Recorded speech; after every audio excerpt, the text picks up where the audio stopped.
नमस्कार प्यारे मित्रों, आदाब, सत श्री अकाल। मैं अनुराग छिंपा स्वागत करता हूं आपका आपके अपने YouTube चैनल श्री राम अध्ययन मंत्रा में। साथियों, कामायनी जयशंकर प्रसाद का चिंता सर्ग अपनों ने पूर्ण कर लिया है और आज बात करेंगे श्रद्धा सर्ग की, जो कामायनी में मैं आपको पहले ही बता चुका हूं कि कुल कितने सर्ग हैं, 15। उसमें से 1 नंबर पे आता है चिंता, जिसको अपनों ने कर लिया है, और तीसरे नंबर पे आता है श्रद्धा। आपको मैं बता देता हूँ, ये पूछ लिया जाता है कि श्रद्धा सर्ग कामायनी में कौन से क्रम पर आता है, तो आपको बताना पड़ेगा जी इस क्रम पे आता है। ठीक है, तो शुरुआत करते हैं नई। नंबर 1 छंद क्या है इसका? कौन तुम संसृति जल निधि तीर तरंगों से फेंकी मणि एक, कर रहे निर्जन का चुपचाप प्रभा की धारा से अभिषेक। मधुर विश्रांत और एकांत, जगत का सुलझा हुआ रहस्य, एक करुणा में सुंदर मौन और चंचल मन का आलस्य। यहां तक देखते हैं। संसृति का अर्थ होता है संसार, जल निधि का अर्थ होता है समुद्र। जल निधि का मतलब समुद्र, जल का निधि ईश्वर। तीर का मतलब किनारा, तरंगों का मतलब लहरों। निर्जन का अर्थ आप जानते हो, जहां पूर्णतः खामोशी रहे, कोई भी हलचल न हो। प्रभा का मतलब होता है चमक। मधुर मतलब मोहक। विश्रांत, देखो विश्रांत का वैसे तो अर्थ होता है थका हुआ। विश्रांत का अर्थ क्या हो जाएगा? थका हुआ। एकांत मतलब अकेलापन। जगत मतलब संसार, ये हो चुका। करुणा में करुण भाव। सुंदर मौन और चंचल मन का आलस्य। यहां तक देख लेते हैं। अच्छा ठीक है, देखो जयशंकर प्रसाद ने श्रद्धा के अंदर, अभी जब ये चल रहा है इसका परिचय, तो अभी तक जो आगंतुक है वहाँ पे कोई आता है किसके पास? मनु के पास। लेकिन अभी तक उस आगंतुक का परिचय नहीं दिया है कि वो कौन है कौन नहीं है। बस यूँ समझ लीजिए, वहाँ कोई आता है और वो मनु से कहते हैं, क्या कहते हैं कि तुम संसार रूपी समुद्र के किनारे पर लहरों से या तरंगों से फेंकी हुई मणि के समान तुम कौन हो? वो आगे कहती है कि तुम एक विभूति हो, और इस संसार सागर ने तुम्हें एक तपस्वी के रूप में कैसे फेंक दिया है, क्योंकि तुम एक क्या हो? विभूति हो, और तुम निरंतर अपनी चमक से क्या कर रहे हो? इस संसार को जगमग कर रहे हो, इस निर्जन को जगमग कर रहे हो। जिस प्रकार एक मोती होता है, एक मणि होता है, उसे संसार रूपी समुद्र के किनारे लहरों द्वारा फेंक दिया जाता है, पर वह अपनी चमक की धारा से उस निर्जन का क्या करती रहती है? चुपचाप अभिषेक करती रहती है। अर्थात राज्य अभिषेक के समय जो जल छिड़का जाता है मंगल कामना के लिए, वो अभिषेक कहलाता है। तो जिस प्रकार एक मणि को संसार रूपी जो समुद्र का किनारा है उस पे तरंगों के द्वारा फेंक दिया जाता है, परंतु जिस प्रकार वो मणि उस निर्जन के अंदर अपनी चमक की धारा से निरंतर उस निर्जनता का क्या करती रहती है? मंगल कामना अभिषेक करती रहती है। उसी प्रकार हे तपस्वी, तुम भी ऐसे ही हो। तुम अपनी विभूति द्वारा इस संसार के निर्जन को क्या कर रहे हो? अपनी चमक से अभिषेक कर रहे हो। लेकिन एक बात यहाँ देखने लायक है कि जिस प्रकार निर्जनता में मणि की चमक की कोई वैल्यू नहीं होती, उस प्रकार तुम्हारी भी इस निर्जनता में कोई वैल्यू नहीं है।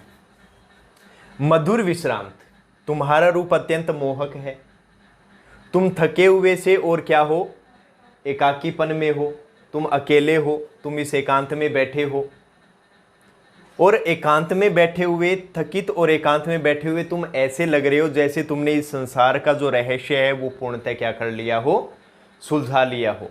अर्थात जिस प्रकार अपने कोई कार्य कर लेते हैं और कार्य करने के पश्चात ही विश्राम करते हैं, उसी प्रकार जो आगंतुक है वो मनु से कहते हैं कि तुम एकांत और थकित हो, अर्थात तुमने शायद इस संसार का जो रहस्य है उसको क्या कर लिया हो, सुलझा लिया हो, तभी आप यहाँ ऐसे विश्रांत और एकांत में बैठे हो।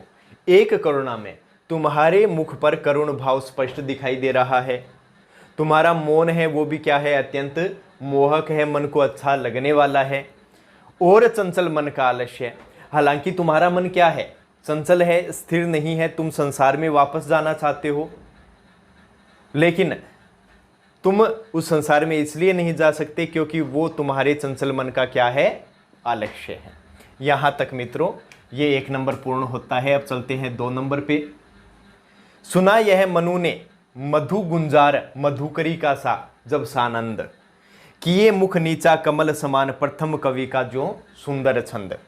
एक झिटका सा लगा सहर्ष निखरने लगे लुटे से कौन, गा रहा यह सुंदर संगीत कुतूहल रह न सका फिर मौन। यहां तक देखते हैं।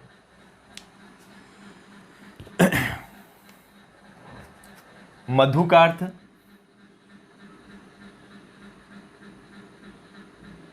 मोहक, गुंजार का मतलब वैसे तो गूंज होता है, लेकिन यहां स्वर कह सकते हो, मोहक स्वर। मधुकरी ये है भंवरे की पत्नी, क्या हो जाएगी, भरमरी। मधु होता है भौरा और भौरे की पत्नी भरमरी। सानंद आनंद के साथ, आनंद के साथ। किए मुख नीचा कमल समान प्रथम कवि। प्रथम कवि कौन है, प्रथम कवि का अर्थ है आदि कवि, और आदि कवि कौन है आपको पता ही है, वाल्मीकि को आदि कवि माना जाता है, वाल्मीकि को आदि कवि माना जाता है। मानो सुंदर छंद। एक झिटका मतलब विद्युत के समान प्रवाहित होना, समान प्रवाहित होना। सहर्ष के साथ, प्रसन्नता के साथ। लुटे से भाव विभोर,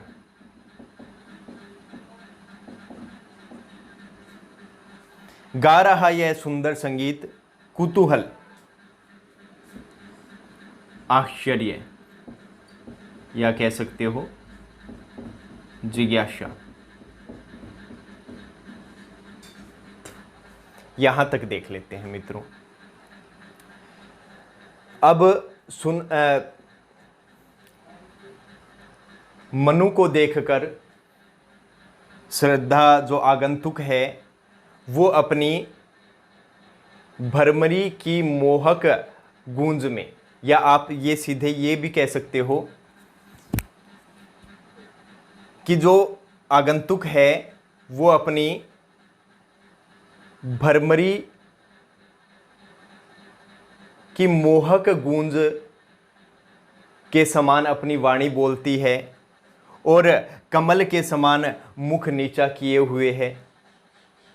उसे देखकर, उस वाणी को सुनकर मनु क्या हो जाते हैं, स्वाभाविक ही आनंद से भर उठते हैं, क्योंकि आगंतुक आया हुआ है मनु के पास। अभी तक जयशंकर प्रसाद ने उनका परिचय नहीं दिया है। अब वो आगंतुक है, वो अपनी भरमरी की मोहक गूंज के समान वाणी बोलता है और कमल के समान क्या है, अपना मुख नीचे किए हुए है, और उसी वाणी को सुनकर मनु क्या हो जाते हैं, आनंद के साथ भर उठते हैं। और वो वाणी उन्हें ऐसी लगती है मानो वो प्रथम कवि यानी आदि कवि वाल्मीकि का क्या हो, सुंदर छंद हो। एक झिटका सा लगा सहर्ष।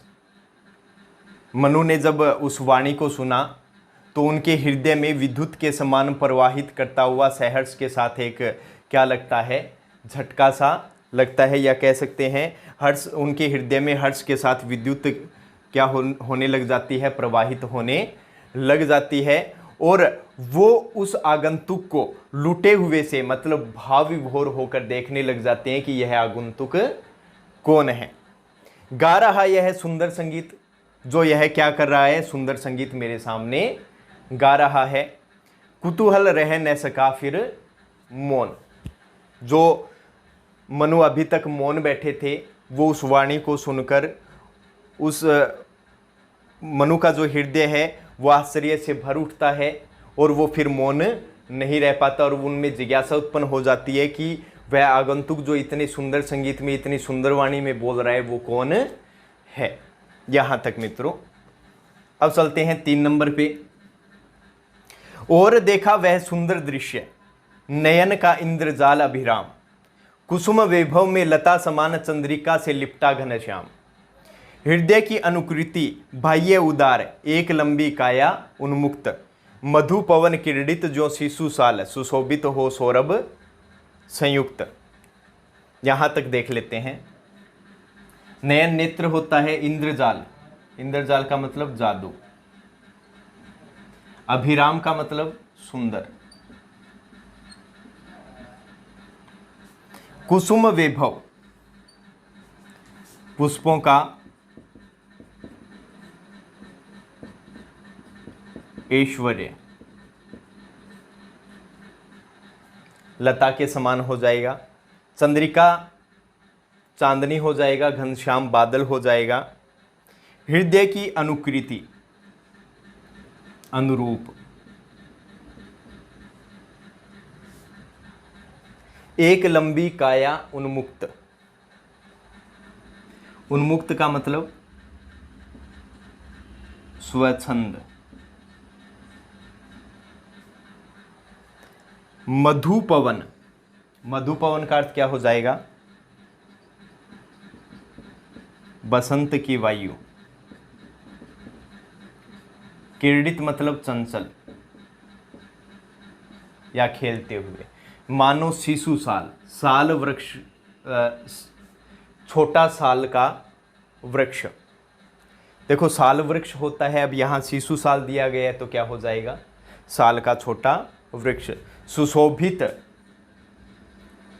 सुंदर लग रहा है, शोभित हो रहा है, सुंदर रूप से शोभित हो रहा है। किससे, सौरभ संयुक्त। सौरभ का मतलब होता है खुशबू से संयुक्त होकर, खुशबू से जुड़कर, खुशबू से भरा हुआ। यहां तक देख लेते हैं। अब जो आगंतुक है वहां उनका धीरे धीरे रहस्य उद्घाटित होता चला जा रहा है। अब मनु को वाणी तो सुनाई दी, लेकिन उन्हें ज़्यादा इंतज़ार नहीं करना पड़ा, क्योंकि जो वाणी उन्हें सुनाई दे रही थी तो उस वाणी को बोलने वाला उनके क्या खड़ा था, प्रत्यक्ष में सामने ही खड़ा था। अब क्या हुआ कि मनु ने जो श्रद्धा है उसको सामने पाया और उस सुंदर दृश्य को देखकर मनु है वो अत्यंत उत्साहित और क्या हो गए, जिज्ञासु हो गए। ऐसा लग रहा था उस सुंदर दृश्य ने, जब श्रद्धा उनके समक्ष खड़ी थी तो उस सुंदर दृश्य ने उनके नेत्रों के सामने एक सुंदर जादू पैदा कर दिया हो, या सुंदर जादू का दृश्य पैदा कर दिया हो, या उसे खड़ा कर दिया हो। अर्थात कि जो श्रद्धा उनके समक्ष खड़ी थी वो क्या कर रही थी, जादू फैलाने वाली लग रही थी, इंद्रजाल फैलाने वाली लग रही थी। फिर मनु आगे कवि कह रहे हैं कि जो श्रद्धा थी वो और उसका जो शरीर था, उसकी जो देह थी, वो पुष्पों के ऐश्वर्य से लदी हुई लता के समान लग रहा था, क्योंकि उसके मुस्कान से, उसके मुख की मुस्कान से क्या कर रहे थे, फूल झड़ रहे थे। चंद्रिका से लिपटा घनश्याम, और उसका जो शरीर था वो देखने में ऐसा लगता था कि जो घनश्याम है वो किससे लिपटा हुआ है, जो बादल है वो किससे लिपटे हुए हो, चंद्रिका अर्थात चांदनी से लिपटा हुआ हो। क्यों? क्योंकि जो श्रद्धा थी उसने नीले रंग का परिधान पहन रखा था, जो किसका प्रतीक है, घनश्याम का प्रतीक है, नीले बादलों का प्रतीक है। और चांदनी, उसका शरीर कैसा है, ज्योत्सना से युक्त है, तो चांदनी श्वेत होती है, तो वो भी, उनका शरीर भी श्वेत है। हृदय की अनुकृति बाह्य उदार। मनु को श्रद्धा का जो हृदय है वो एक बाह्य उदार बाह्य अनुकृति के समान लग रहा था। मैं फिर से बता देता हूं कि मनु को श्रद्धा का हृदय बाह्य उदार अनुकृति की भांति लग रहा था, अर्थात वो बाहर से भी उदार दिखाई देती थी और अपने हृदय से भी उदार दिखाई देती थी, अर्थात उनके हृदय के अनुरूप वो बाहर और भीतर दोनों तरीकों से क्या थी, उदार थी। एक लंबी काया उन्मुक्त, उनकी जो देह थी, उनका जो शरीर था, उनकी देह थी वो क्या थी, लंबी थी, वो लंबे कद की और उन्मुक्त स्वच्छंद और छरहरे बदन की वो श्रद्धा थी, वो छरहरे बदन और लंबे बदन की दिखाई दे रही थी। और उस अर्थात इसका अर्थ क्या हो गया, मतलब जो उसकी यौवनावस्था थी उस पे उसका कोई संयम नहीं था। मधु पवन किरीटित ज्यों शिशु साल, और उसको देखकर ऐसा लगा मानो वसंत की वायु में जो साल का वृक्ष है वो सौरभ से संयुक्त होकर, मतलब खुशबू से लिपटकर, उसमें खुशबू आने के कारण वो अत्यधिक चंचल दिखाई दे रहा हो और अत्यंत सुंदर वो लग रहा हो, शोभा पा रहा हो, ऐसा दृश्य मनु के सामने बन गया था। तो ये हो गए 3 छंद। अब चलते हैं आगे की ओर। अब आगे आ गया है मित्रों चौथा। आपको पता है कि श्रद्धा ने नीले रंग का परिधान पहन रखा था, उसी पे आगे चर्चा कर रहे हैं। देखो, मृषण का अर्थ होता है चिकना। गांधार देश, ये एक देश का नाम है। नील रोम, नील का मतलब नीला रंग, रोम मतलब रोया, रोए वाले मेषों मतलब भेड़ों,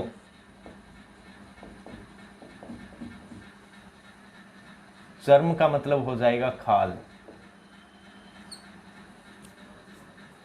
या चमड़ा कह लीजिए।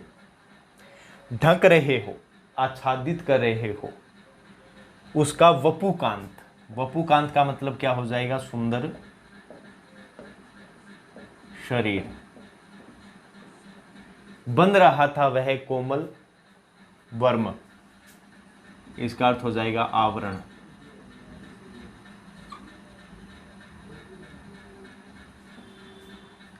क्या हो जाएगा, आवरण। अब पूरे का देख लेते हैं। अब कवि आगे कह रहे हैं कि श्रद्धा है, उसका कोमल सुंदर शरीर गांधार देश के चिकने नीले रोए वाले भेड़ों के खाल से आच्छादित था, अर्थात ढका हुआ था, जो उसके शरीर पर कोमल आवरण के समान था। नेक्स्ट है 5वां, ये बड़ा सरल है और ये सबसे इंपॉर्टेंट है, ये बहुत बार पूछा जा चुका है। ये श्रद्धा सर्ग की बहुत महत्वपूर्ण पंक्तियां हैं। नील परिधान बीच सुकुमार, सुकुमार खुल रहा मृदुल अधखुला अंग, खिला हो ज्यों बिजली का फूल, मेघवन बीच गुलाबी रंग। यहाँ तक देख लेते हैं। नील परिधान, नीले रंग के परिधान मतलब वस्त्र। सुकुमार मतलब सुंदर शरीर, सुंदर शरीर या देह। मृदुल का मतलब कोमल। अधखुला अंग आप जानते हैं। खिला हो जो मानो बिजली का फूल। मेघवन बादलों का जंगल।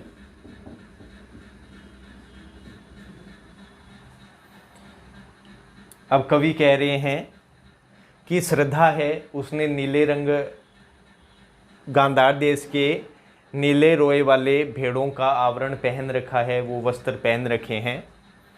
और उस नीले परिधान वस्त्र में उसका कोमल और सुंदर शरीर,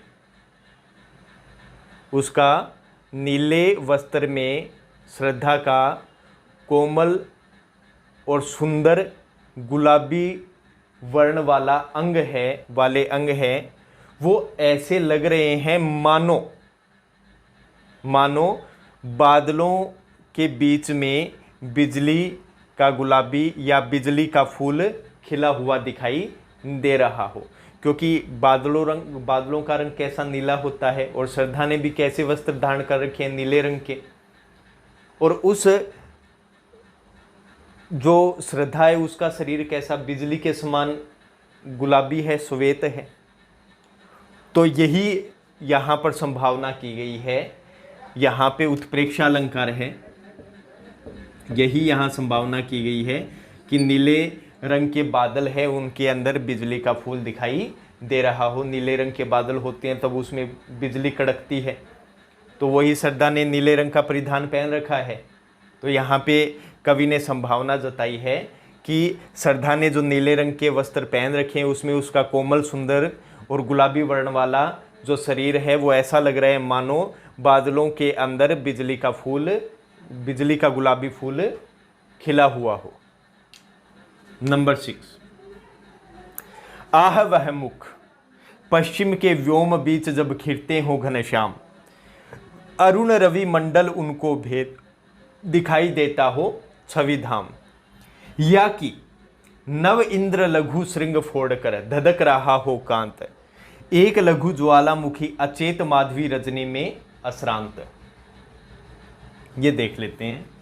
व्योम का मतलब होता है आकाश, घनश्याम का मतलब बादल, अरुण का मतलब लाल हो जाएगा, रवि मंडल मतलब सूर्य मंडल, छवि धाम इसका अर्थ आप सुंदर कर सकते हो या छवि का धाम।